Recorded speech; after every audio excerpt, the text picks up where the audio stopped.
Police calling all cars, attention all cars, broadcast 21 regarding a murder. The mutilated body of a young woman had been found on Montecito Street. That's all. Rosenquist.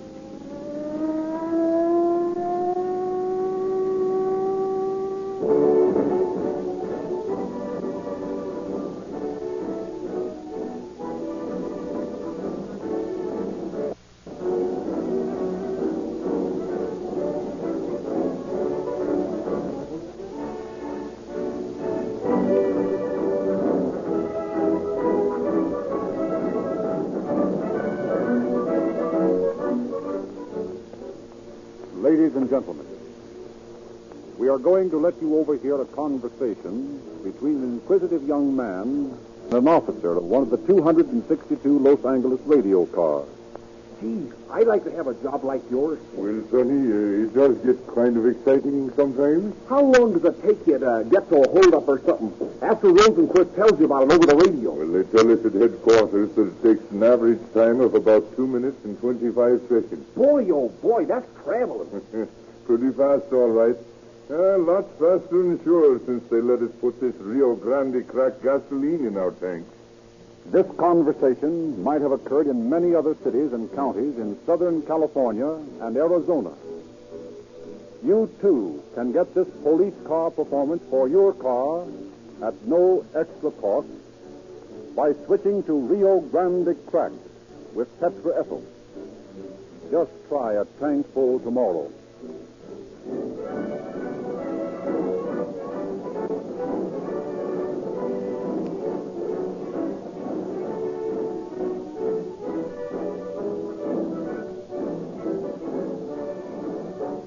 Tonight, Chief James E. Davis of the Los Angeles Police Department has brought as his guest a distinguished peace officer whom he will introduce.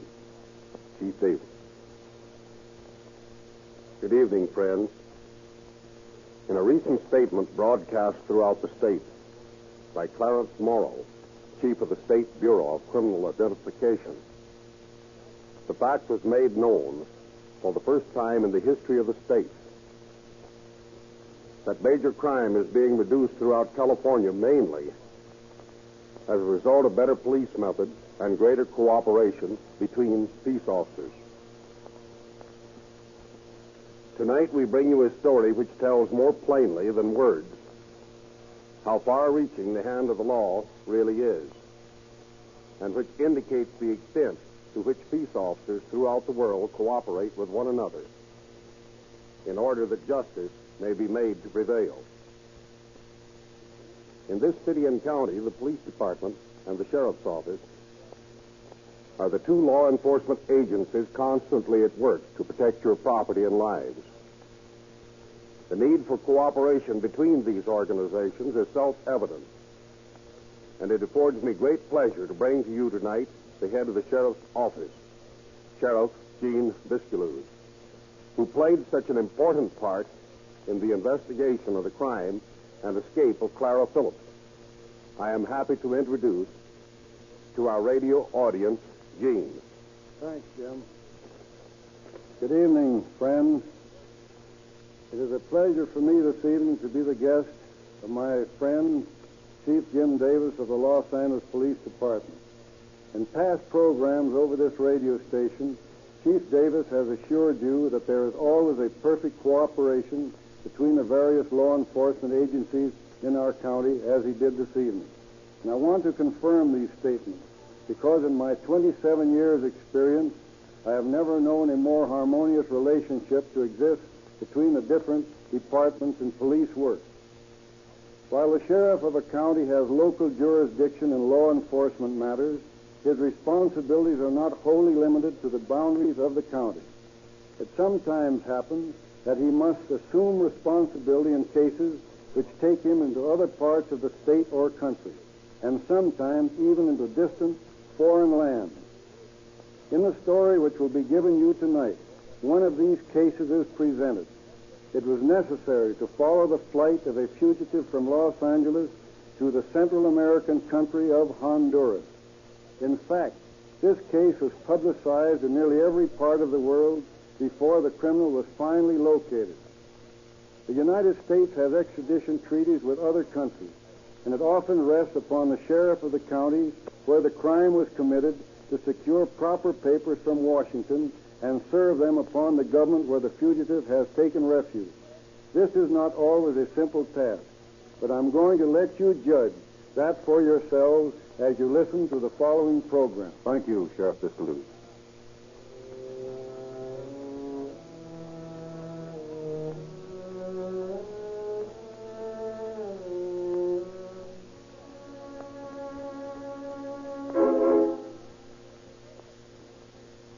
It is July 12th, 1922. Clara Phillips, attractive young matron, and her friend Betty Maple are in an automobile parked at the entrance of a downtown bank. Coming out soon. She wouldn't come out if she knew what she was waiting for. I'll say she wouldn't. We'll teach her to play around with other women's husbands. Give her a scare she didn't forget in a long time. That hammer was a good idea. Yeah, but we ought to use it on her. A little tramp. Hey, do you still feel those drinks as much as I do? Sure. That stuff stays with you. Isn't that her coming out now? Look, over there. Yeah, that's all right. Alberta! Oh, Alberta Meadows. Oh, hello, Clara. Hello, Betty. Oh, come on, Alberta. Jump in. Let's go places. Okay.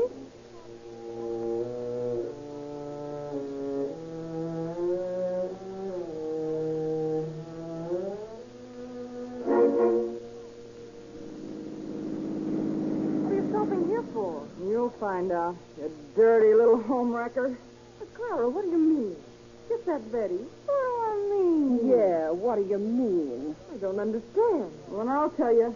I mean my husband. That's what I mean. You gotta let him alone. Do you get that? Oh, you must be crazy, Clara. There's nothing between Armour and me. I know different. But I tell you there's Shut up and listen. You can't come into my friend's house. Oh, you're both drunk. There's no use talking to you. Don't let her get out of the car. She won't get away. Let go of me. Let me go, I say. You're going to listen to us. I can have you arrested for this. Give me that thing, Betty. I'll teach her a lesson. Let go of me. Take that. Maybe I don't like you better with a black eye. Oh, you dirty little cat. Don't hit me again. I'll beat you to a pulp. Armor and me.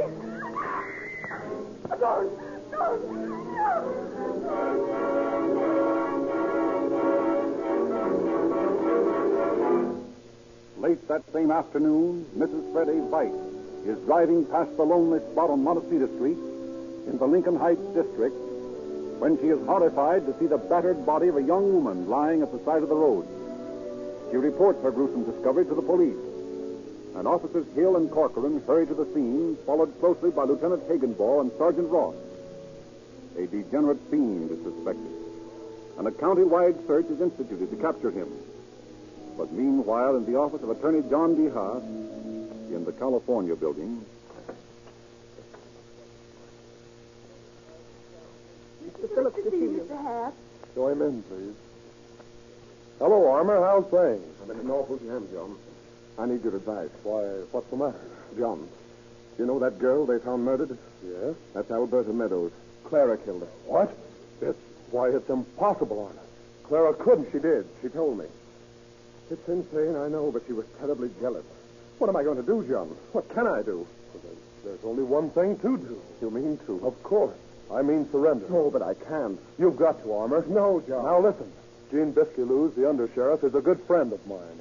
We're going up and talk to him right now.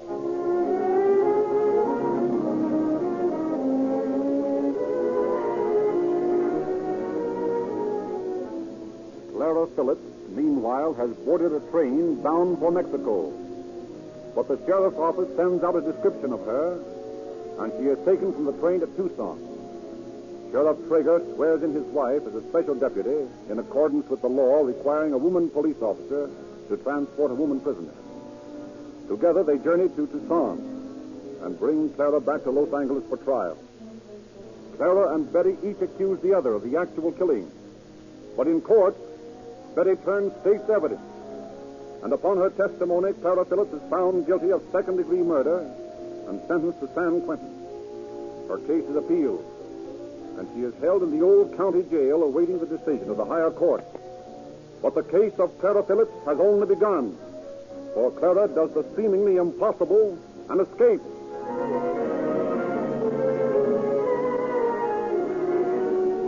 The whole country rings with the name of Clara Phillips. The sergeant's office contacts every police department in the world in an effort to apprehend her.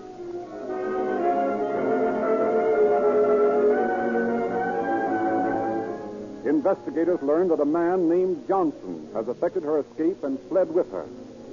The Los Angeles Examiner contributes large sums of money to aid in the work of sending her pictured likeness into the far corners of the earth.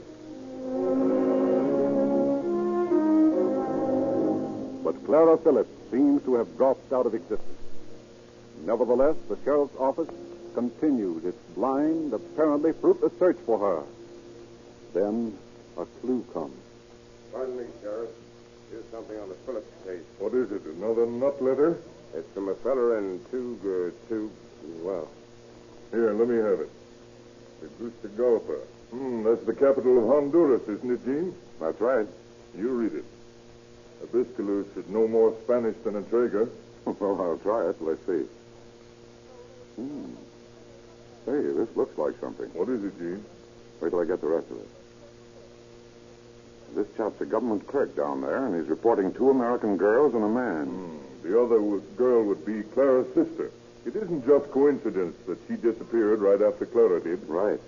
He says he particularly noticed them because they wore riding breeches. That apparently caused a sensation among the conservative Spaniards.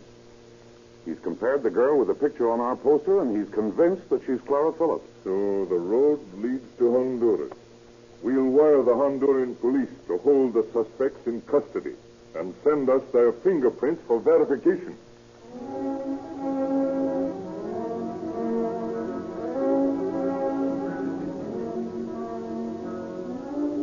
The art of fingerprinting is unknown in Honduras, so the sheriff is unable to obtain definite proof that the suspect held in the Central American Republic is actually Clara Phillips. However, acting upon the chance that she is, Under Sheriff Biscaluz, Walter Hunter, senior deputy of the homicide squad, and Mrs. Biscaluz, sworn in as a special deputy, make the long and arduous trip to Honduras to claim the prisoner. They arrive in the sleepy little capital of Tegucigalpa to find a temporary government in power as a result of one of the not infrequent revolutions. Accompanied by Zuniga Huerta, the Honduran Minister of Justice, they hasten to the quarters above the office of the Commandante of Police, where Clara and her sister, Mary Jane Edwards, are held. Who is it? It is I, Senora Huerta. May I praise the audience with you, gracious lady? Oh, yes, senor. Come in. Buenos dias, senora. I have brought with me 2 gentlemen who say they are the old friends of yours. Hello, Clara. And Mary Jane. Well, you girls are a sight for sore eyes. Senor, who are these men? They say they are the friends, that they know you from Los Angeles. Why, I never saw them before in my life. Senores, if you have been fooling me... Oh, that's an old dodge, Senor Huerta. Clara can't get away with it long. She knows it's all right. Senor, waiting. I demand that you take these strangers from my quarters at once. Well, so prisoners can make demands in this country. Oh, come, gentlemen, there must be some mistake. And I might say I am angry that you have betrayed my confidence in come you. on, Senor. Let's cut the comic opera stuff. Listen, Clara. I want you to know that we're glad we found Mary Jane with you. Now the mystery of that jailbreak is explained. Why, you... Yes, Clara, you know what a stretch Mary Jane can get for aiding a fugitive from justice. Listen, you can't pin anything on Mary Jane. She didn't help me escape from the... I thought you'd blurt it out, Clara. Well, Senor, have we made a mistake? You've heard the lady's own confession. Even so, I am not convinced of the lady's guilt. Oh, is that so? Well, how have you determined her innocence? Very simple. Anyone with such a charming sister could not be guilty. A handy thing to have a sister, eh, Clara? Yeah. You don't understand. Senor Waity has been very kind. He's been a very good friend of ours. Muchas gracias. I am happy to hear you say that, senorita. Nevertheless, Senor Huerta, we're going to take these ladies back to California with us. So, there is the little matter you gentlemen forget. The extradition papers have not yet arrived from Washington. The mails are so slow from the coast. Very well, we'll wait. Well, you may wait a long time. Okay with us, Clara.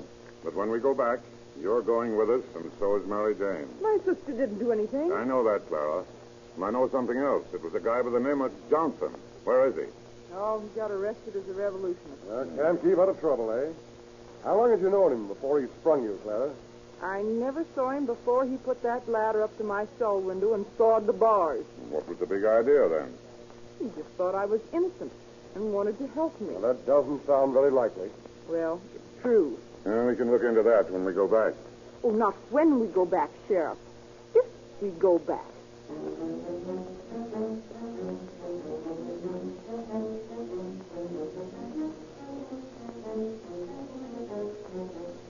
Days pass. The Los Angeles officers learn that they are in a precarious position. Zuniga Huete is openly opposed to them. The president of Honduras is friendly to them, but ineffectual. He retires to his ranch whenever a crisis arises. Waiting becomes intolerable. But still, the extradition papers fail to arrive.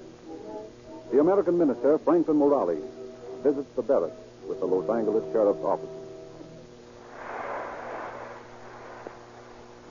Well, when it rains down here, it certainly comes down hard.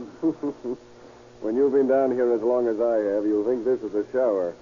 You're in the tropics now, you know. Well, I wish we were on our way back to Los Angeles. Oh, we're in no hurry.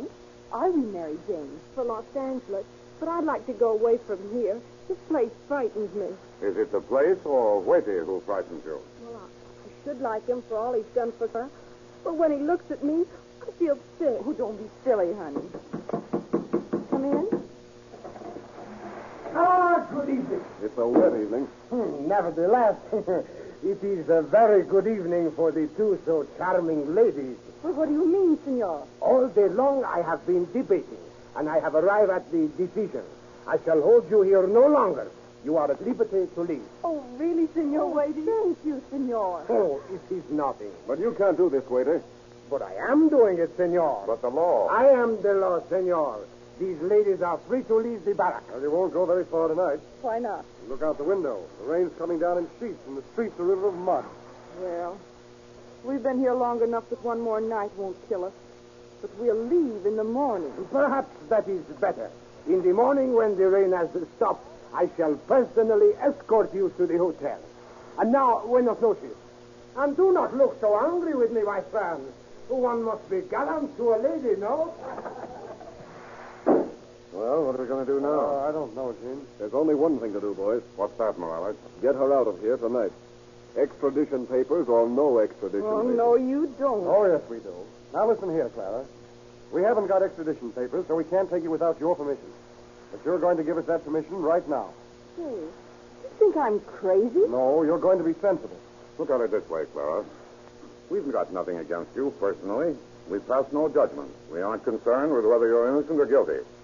But you've been convicted in California, and it's our job, our duty to bring you back there. And that's what we've got to do. What do I care about your duty?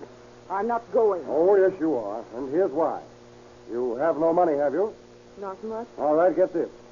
When the extradition papers come, you're going to with us, Hawaii or no Hawaii.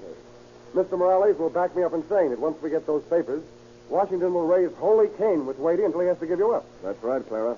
Now, we have nothing against Mary Jane, and we have no official funds to take her back to California. If you come with us now, we'll take Mary Jane along. But if you complicate things, we'll leave her here, where Senor Hawaii will probably continue his gallant attentions to her. Oh, you wouldn't leave me here alone. I'd die. Think it over, Clara. It's tough for an attractive young American girl stranded in the tropics. You've probably seen the women around the cantinas. Well, not Mary Jane. Clara, I'm afraid. Okay, boys. You win. I'll go with you. That's the stuff, Clara. You play ball with us, and we'll make things as easy as possible for you and Mary Jane. What's the next move, Mr. Morales? You'll have to work fast. There's a lot to do. Now, this rain will be over by morning. You better plan to leave at daylight for the coast. There's only a few automobiles in the town. I'll take care of hiring two of the fastest. They'll probably cost $500. Ooh, that's pretty steep rental. I know it. We've got to pay off in all directions down here. How about the local police force? But those ragged barefoot Indians? You can be killed just as dead by a barefoot Indian as by anyone else, Walter. Right you are, Biscaloo. We'll have to do something about them. Let's hire them to be our guard. What do you mean? I've got an idea. They've been laughing at me for packing a flock of old deputy badges around. But I think I've got a use for them. I don't follow you. Well, watch. Hey, you. Yes, you. There, will you? All of you. Thank our chief and sus compadres. Look, Gene, did you ever see a group of men like that in all your life? Never. Mis amigos. Senor Morales y Senor Biscalos and I have just been saying that you're as fine a bunch of police officers as we've ever seen. Comprende? Felicias, buenas? Well, anyhow, we certainly wish we had you working for the county of Los Angeles. Hey, what's this? You see, my friend agrees with me. You see this badge? Oh, see, it is good badge, senor. No? Well, if you worked for the county of Los Angeles, each of you would have a badge like this. And the county of Los Angeles would pay you well. $50 a day. Un peso cada dia. Un peso cada dia. And I just wanted you to know that we recognize fine policemen when we see them. Senor, we would like very much to work for the county of Los Angeles. You would? Si. Fine. Here are your badges. Now, we leave for Puerto Cortez at daybreak. You come with us. You be our guard. Partiremos por la mañana.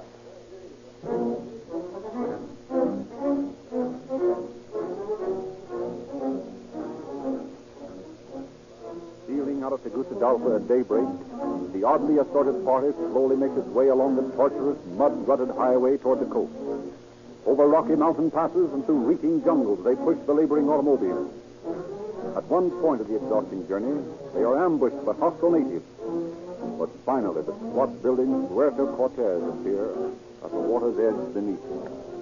Eager to reach the comforts of a hotel, they increase their speed. Oh. What's the matter? Guy with a gun in the center of the road, flagging us. Arreste! Arreste! In the name of the Republic of Honduras. What's the matter?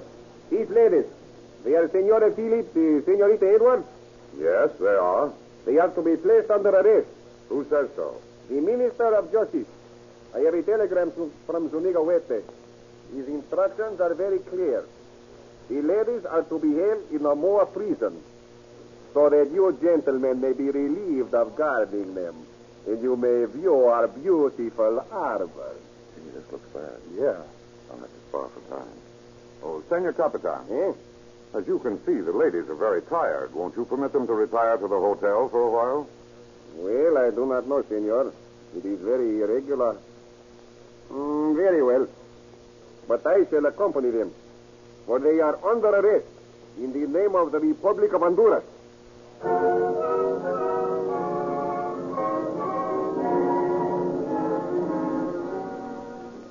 Sheriff Biscaluz and the American consul in Puerto Cortez immediately wire the American minister in Tegucigalpa, who gets the order to place the women in a war prison countermanded. Instead, Sarah and her sister are held under guard at the hotel. Their guard is the same officer who had stopped them on the road.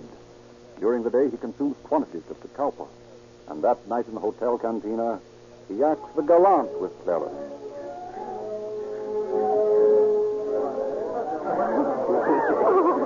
Senora Philip, you are a most beautiful woman. The most beautiful woman in the world. Get a load of the flattery. I wonder what he wants. Senora, I would be honored if you would come to my hacienda in the hills as my guest. Oh, Senor Capitan. But I am under arrest. Senora, I will tell you a secret. You are not under arrest any longer. The Supreme Court of Honduras, but this afternoon, released you on a writ of habeas corpus. Did you hear that, Walter? Yeah. We've got to work fast. We've got to get her to sign a waiver. Yes, but how? I've got an idea. Come on. Oh, Clara, Yes? will you step out on the porch a moment? I want to talk to you. Oh, very well. Pardon me, Senor Capitan. Ay, Dios mío, I died without your friends. Clara, I heard what that monkey said. Yeah, well, what of it? You can't touch me now. I'm free. Yes, I understand that, Clara. But I want you to come back to Los Angeles with us willingly. You think I'm crazy? You're crazy if you don't. Listen, Clara. You haven't much dough, and you can't go very far. No matter where you do go, Walter and I will be right with you. We'll extradite you from any country in the world. We'll hound you. If you refuse to leave here, I'll send my wife back to Los Angeles and stay right here near you. If you go to another country, I'll follow you. I'll have you extradited. I'll stick on your trail for the rest of my life. Yes, but you... There isn't any but about it, Clara. That's what you've got facing you. Sure, Whitey likes you and your sister. Now, he'll get tired of you. And the government will change, and then you'll be out in the cold. If you ask me, you're picking a devil of a life to lead. Oh, maybe you're right, but you can't make me go. I know that. You know? But you'll wish you had. Life down here with the law after you won't be much fun. Well, what do you say? Well, come on, give me your answer, Clara. I'll tell you what I'll do, Sheriff. I'll go with you. Fine. Now you're being sensible. But on 2 conditions. What are they? First, that you'll tell everyone that I came back of my own free will. Certainly. And second, that if I come up for parole, you won't stand in my way of getting it. I promise, Clara. Then, it's a bargain.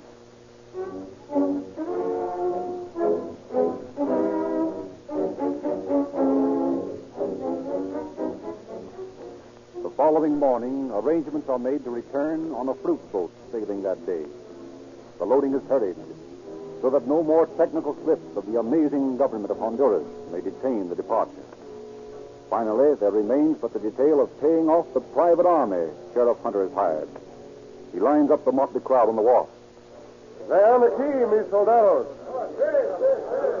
Attention! We are going to return to Los Angeles, and so we will pay you your money now. You have been very good soldiers. You may keep your badges.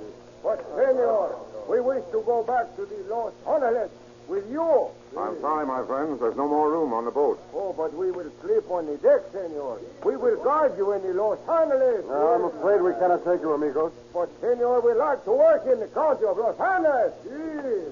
Show me the water. If they turn on us now, we're sunk. Amigos, I have a duty you must still perform for the county of Los Angeles. What is this one, It senor? is very important. You must guard the wharf until the boat has sailed.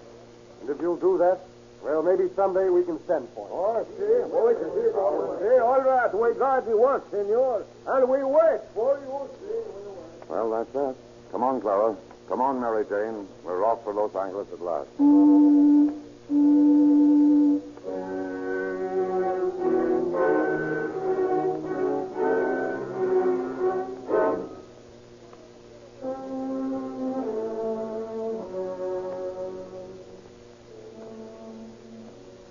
One more ludicrous incident in the bizarre story of the capture of Clara Phillips occurred when the ship on which she was being brought back to the United States was detained at New Orleans on suspicion of being a rum runner. However, when this complication was solved, Clara Phillips was quickly transported to San Quentin Prison, whence she was transferred to the new woman's prison at Tehachapi. The arm of the law is long. It is tireless. It is positive in its final effect.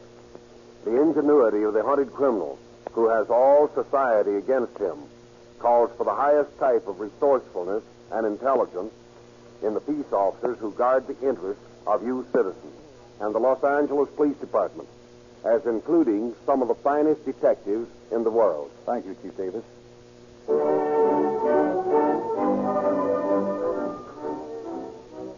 Ladies and gentlemen, now is the time of year when car owners in Southern California and Arizona can get the most pleasure out of their machines.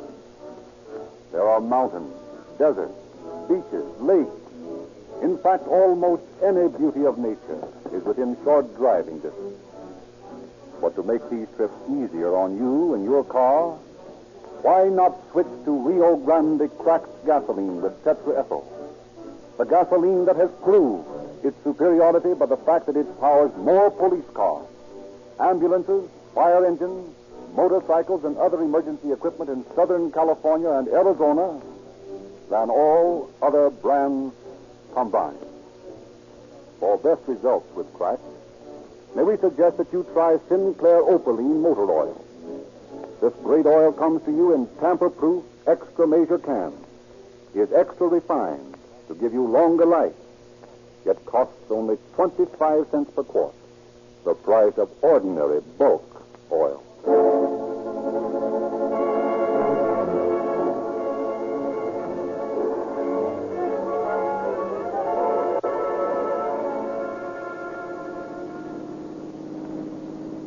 Sunday Police calling all cars, attention all cars. Cancellation broadcast 21. The murderer of Alberta Meadows now in custody. That's all. Rosenquist.